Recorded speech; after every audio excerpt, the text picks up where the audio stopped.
Hello, good morning, everyone. It's a great pleasure to be here to our presentation called in Portuguese Excelência, Ética e Engajamento, formação do Bom Professor. We are here with the professor Lynn Barendsen. I'm going to present her. Lynn Barendsen is a project director at the Harvard Graduate School of Education. For over 2 decades, she has been a part of the GoodWork project housed at Project Zero.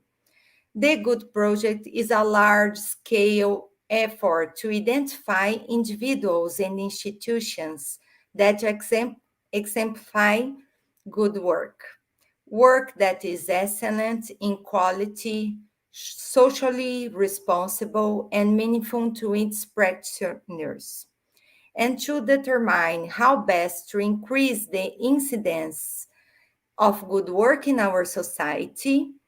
Lynn and colleagues are working to envision and ensure the legacy of 20 plus years of work, its impact on educational research, its impact in the classroom, and in part in a broader conversation about good workers, good citizens, and good people. Well, Lynn has an extensive curriculum with many articles, presentations, workshops, and she also develops a curricula for K2 and high school. So she works with teacher training all around the world. And it's a great pleasure, Lynn, to receive you here in our Congress. As Rosângela de Barros Toledo, a participant of our Congress, said, we have the great opportunity to approach teachers from Brazilian public schools to our world-renowned university as Harvard, and to a remarkable project to education as the GoodWork project. We had a lot of interaction in our pre-conference chat, and now we had also a lot of teachers taking part of our synchronous interaction. In your previous video, you have discussed some important themes to preserve and insert teacher training.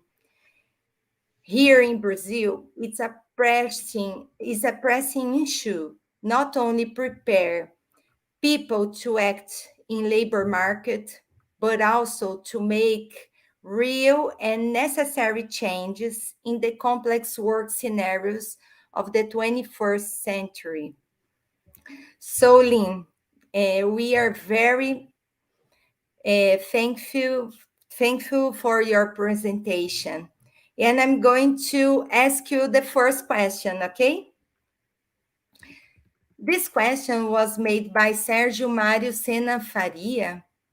He and many other teachers were thinking about the Brazilian context, in which we experience devaluation every day. Lack of support, low wages, teachers are overloaded and exhausted, and among other problems. How can we, in this scenario, have professionals engaged? Do you think that Brazilian context can destimulate good teachers? Yes, well, first, thank you so much for the lovely introduction. I appreciate it, and I'm delighted to be here with all of you. So thank you for having me. In response to your question, I think it's important first to acknowledge that this is an extremely challenging time for teachers. I don't want to take that lightly at all. Although teachers in the United States are not facing all of the challenges that Brazilian teachers are also facing, they're struggling as well with overload, with political turmoil, lack of support, and even threats of violence in the classroom. So it's an incredibly difficult time. I would say that good teaching is possible, but that doesn't mean that it's easy. And I just want to acknowledge that up front. Um, I would speak a little bit about some of the learnings and then also the warnings that I described in my larger presentation. I talked about some research that we have done about caring workers versus regular workers. And caring workers are workers who, professionals who work in direct service with others. So, for example, teachers who work with students, or medical professionals who work with patients, people who work directly with another.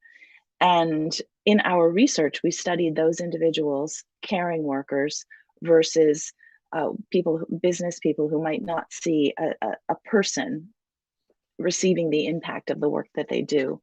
And we understood that caring workers, such as yourselves, such as educators, understand responsibility differently. They are supported by their sense of responsibility. They have a different kind of passion for their work.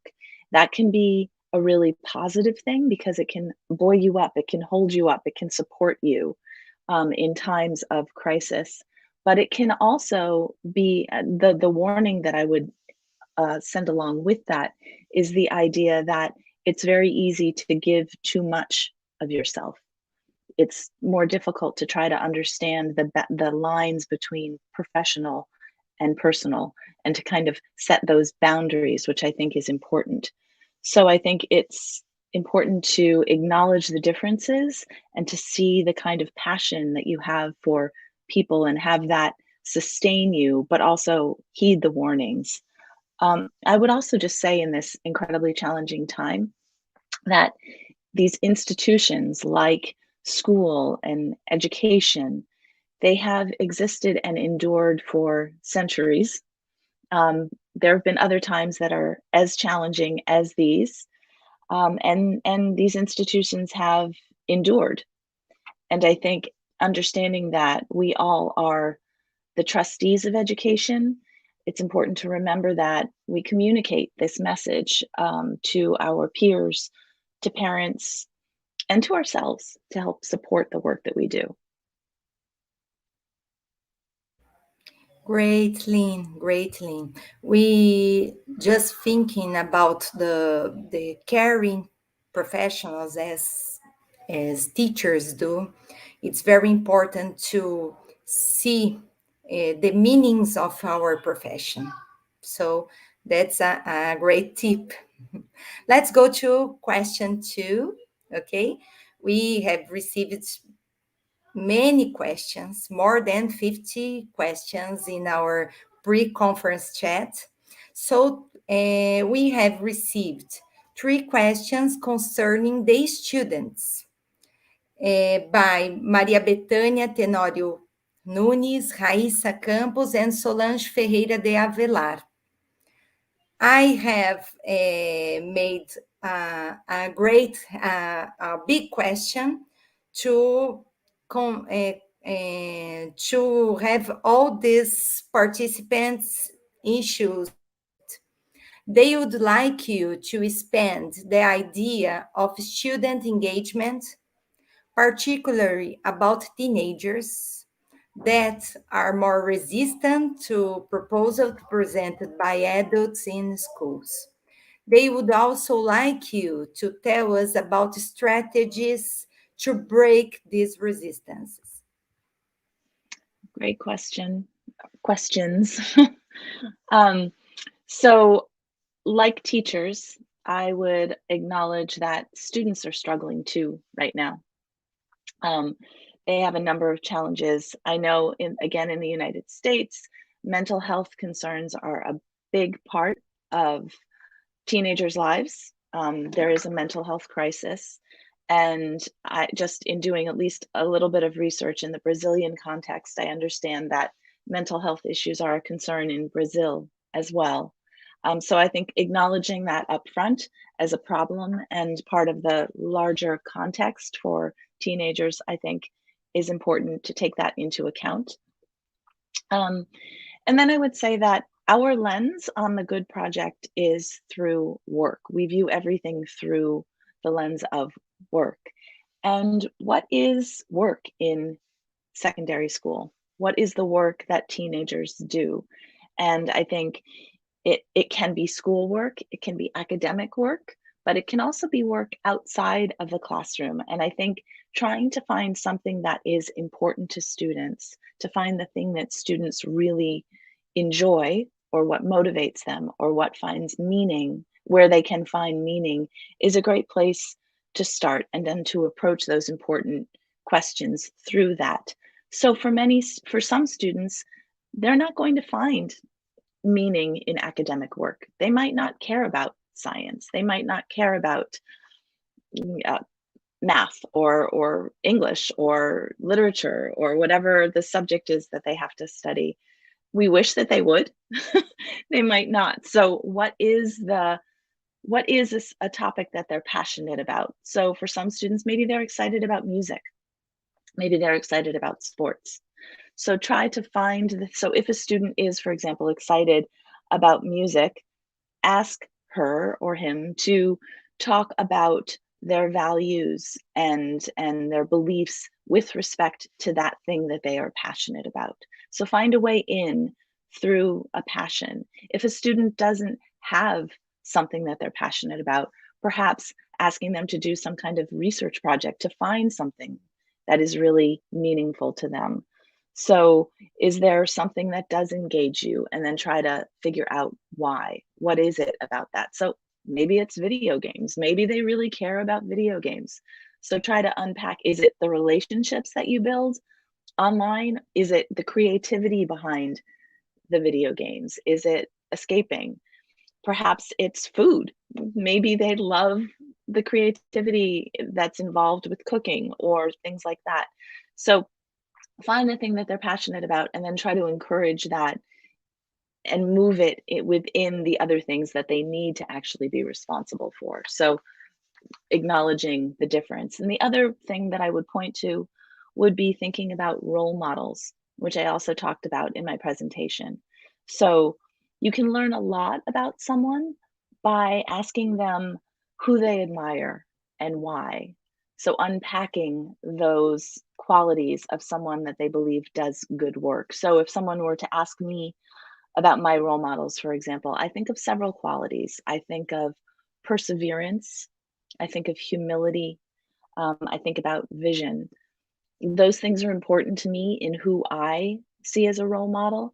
And then that also helps to define how I understand good work. So if you have a student who is not necessarily deeply passionate about their schoolwork, maybe you can get them to talk about a role model and ask them to unpack what is important to them in that role model. So these are just a few strategies.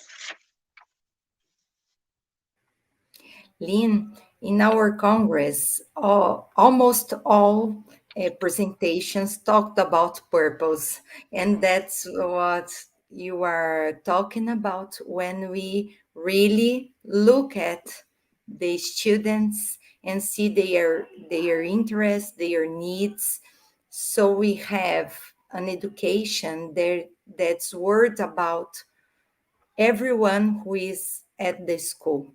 That's for teenagers and that's for everyone, for the kids, for adults, and that's a great idea. Thank you.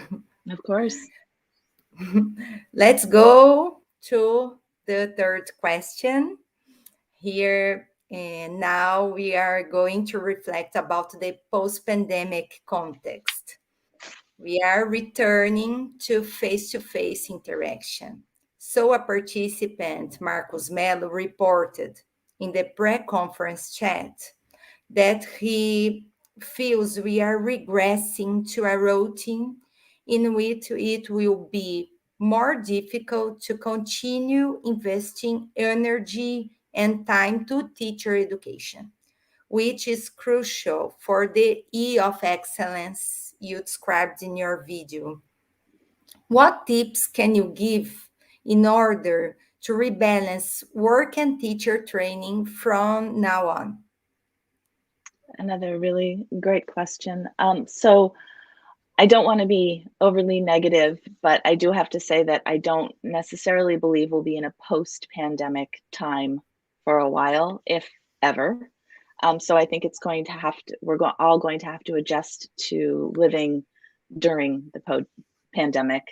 All that said, I agree that research has taught us that teachers are among the workers who, even pre-pandemic, were very susceptible to burnout, to working too much. As I said in response to a previous question, that there's a lot of difficulty with balance and with giving too much of yourselves.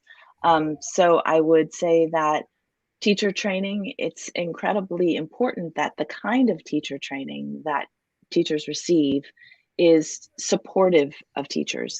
So what is the best type of training? What is the kind of training that works to most support excellent work? I think it's the kind of work that supports and motivates teachers rather than adds pressure or just bores them. So I think it's really important to try to figure out what the best teacher training is. Our research points to training that offers opportunities for reflection, to think about what's important to you in your work and what supports you in your work. I would think, for example, about the idea of responsibility, this question that we asked in our research, and I spoke again about this in my previous presentation. The question, to whom or what do you feel responsible in your work? And teachers talk about a responsibility to themselves, and they talk about a responsibility to their students and to their colleagues and to the wider world, to giving back, all of those things. I think the kind of teacher training that offers the opportunity to reflect about responsibilities, reflect about when you feel torn between conflicting responsibilities, how best to unpack those responsibilities and find support from one another, support from colleagues, and how you can do your best work. So I think finding supports within one another and being supported to do good work and to take some of the lessons of the pandemic, to slow down, to reflect about what's important, and to be more patient with yourself and with others. So I think holding on to all of those things can be is really important. I was just in a other discussion here in the at the Congress. We were just talking about a collaborative net of teachers where everyone is engaged and worried about one to another. It's the empathy of the teachers that will try to gain forces to advance these obstacles. Thank you, Lynn. Yeah, These reflections are great. We are having a lot of interactions at the chat. Maria points out that the dialogue and listen to students and teachers is a very important task from now on. I And agree. now, well, let's go to another question. Okay. So this question's from Simone Ribeiro, and she brings a very good point that's about the technical skills. She asks, when you think about excellence in labor market, we almost always talk about technical skills. How does the Good Project seek to shift this focus to a more humanistic and less technicist approach? Yeah, I think it's a very important question.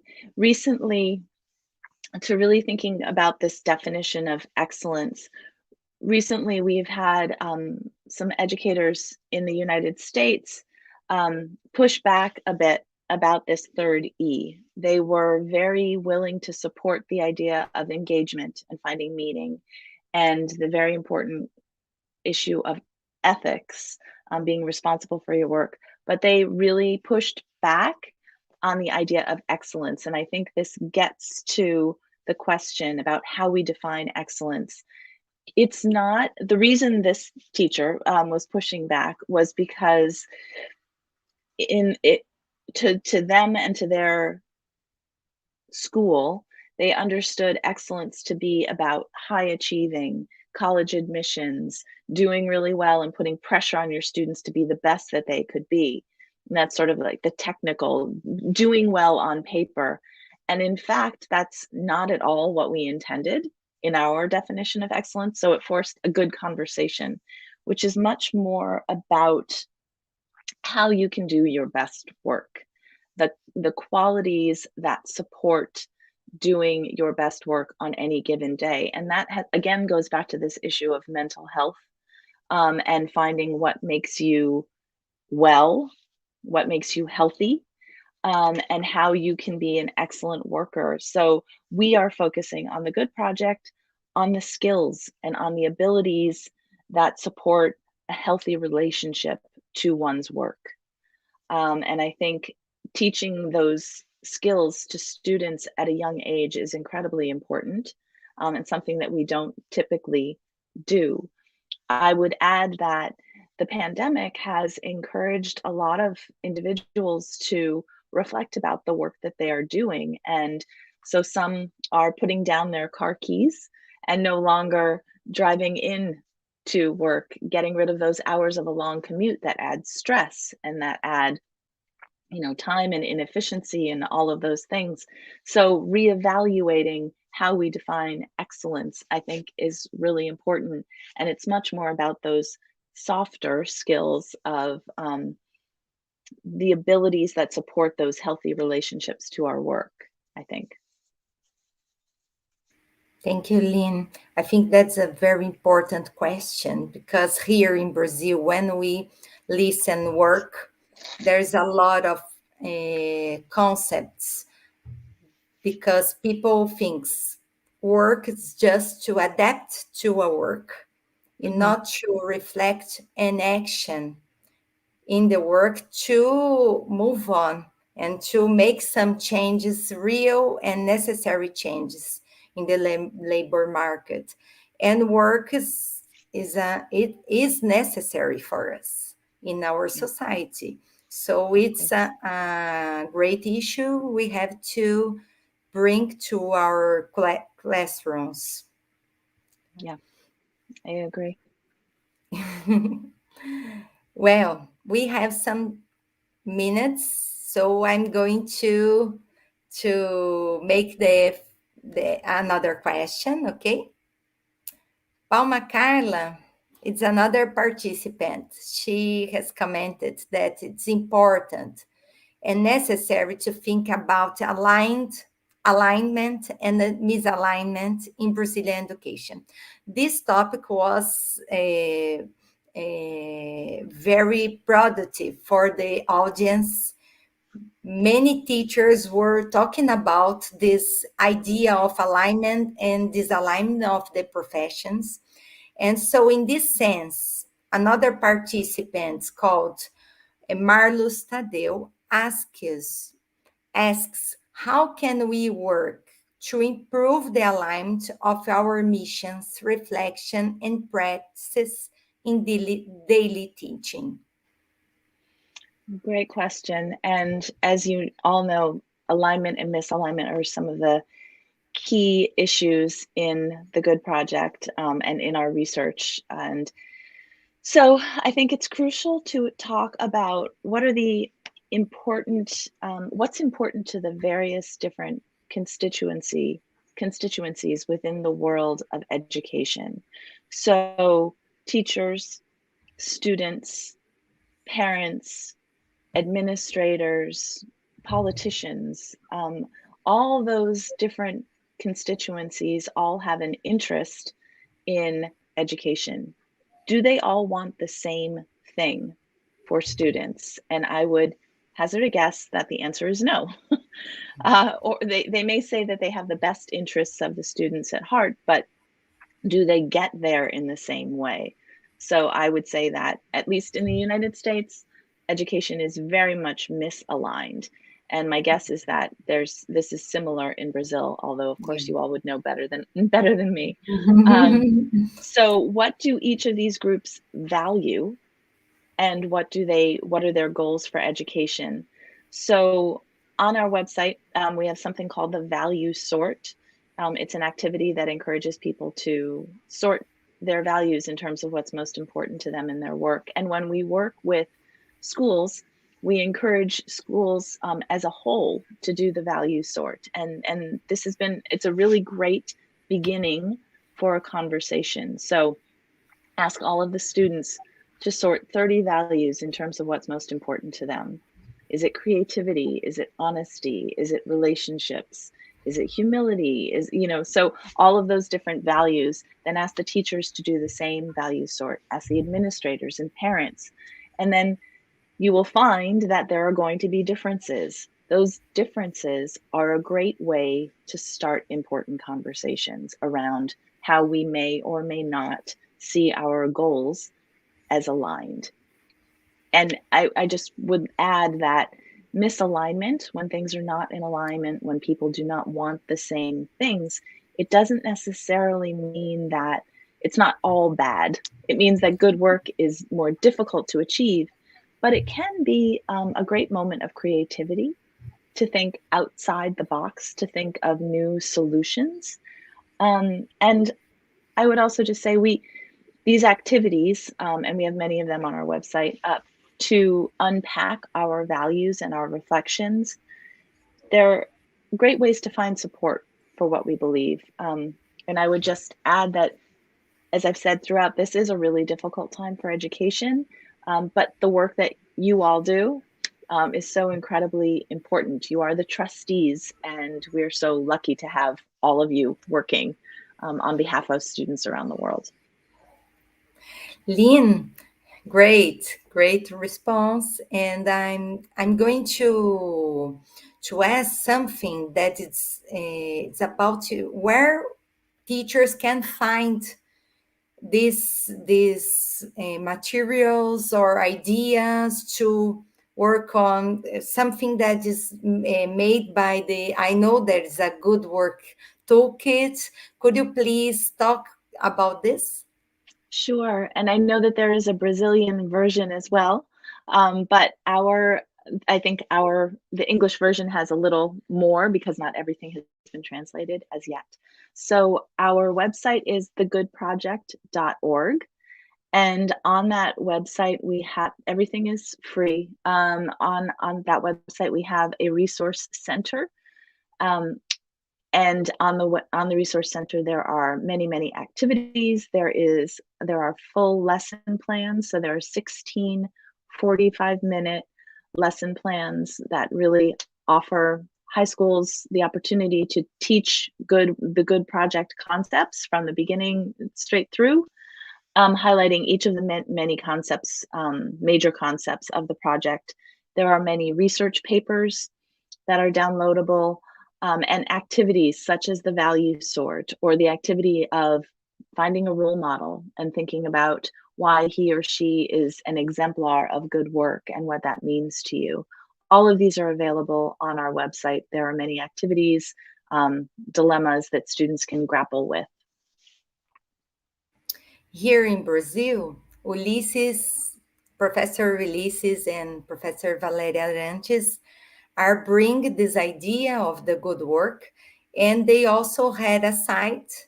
I would like you to say it for our audience, the Good Project Brazil. There are some materials that are traduced to Portuguese, but not all what the Good Project and Project Zero made, but there's a few materials, but they are very interesting and people can get in there. And that's great. Lynn, we are finishing, But I think we can make a last question. Okay? Okay. Because many participants have commented about the 3 M's. And that was great in your previous video. And please, could you resume what does it mean for here for our synchronous interaction? And as requested by a participant, Katia Beatriz, present some strategies to work on it with students. How can we work with the 3 M's? Of course. And we've touched on some of these topics already so far in our conversation, so hopefully they will feel familiar. So we begin with 3 E's of excellence, ethics, and engagement, and we are suitably ending with 3 M's of model and mission and mirror. So model is these 3 M's are ways to support good work. So we offer them as sort of a starting point to support individuals and for teachers to work with your students to support these concepts of good work. So model is really about finding a role model. We talked a little bit about this. Some students can't find role models. They don't have a mentor or someone that they look up to. So we suggest that perhaps looking for bits and pieces from different people that we respect. So if you don't have a role model, maybe you have a coach who teaches you to never give up, or maybe a parent who talks to you about perseverance, or a teacher who says, always dot that I, always, be very detail oriented. So pull from each of these different models. And there you can sort of put together your full role model. Or you may have someone who isn't a good example, but someone who offers a bad example of someone that you do not want to be. And that can help you define what it is that you respect and who you want to be as a worker and also as an individual. So that's the idea of model. The idea of mission is around the idea of alignment. So are you surrounding yourselves with people that share your mission? Are you in alignment with those around you? If not, are you able to kind of have a conversation about mission, perhaps change that mission, or maybe you need to do something else? I mean, these are difficult conversations, but if it's so difficult where you are that you're not sharing the mission, maybe it's not the right place for you. So those are difficult but important conversations to have. And then finally, the idea of mirror. One is looking in the mirror and are you happy with what you see? As you have the opportunity to kind of reflect and look at yourself, would you be are you happy with where you are in your life? But I would also say it's not only sort of the mirror test, but it's also that moment of reflection is incredibly important to everything about good work. Pausing, having a moment to reflect and think about where you are and building those habits of reflection into your regular work life. I loved these 3 M's, and talking about mission, model, and mirror. It's something that we can really see how to bring this idea of good work in another sense, not only in a technical sense, but much more what this means for me. That's very important. Lynn, it was a pleasure to be here with you today. It was a pleasure for me as well. At the chat, there are a lot of thank you, Lynn, that were very good reflections for today. And we are very thankful for your pre-video and now your conversation. That was great for us. Thank you, Lynn, so much. Thank you. And please thank everyone for the excellent questions. And thank you for asking them so well. Thank you. Bye-bye, everyone. Have a nice Congress.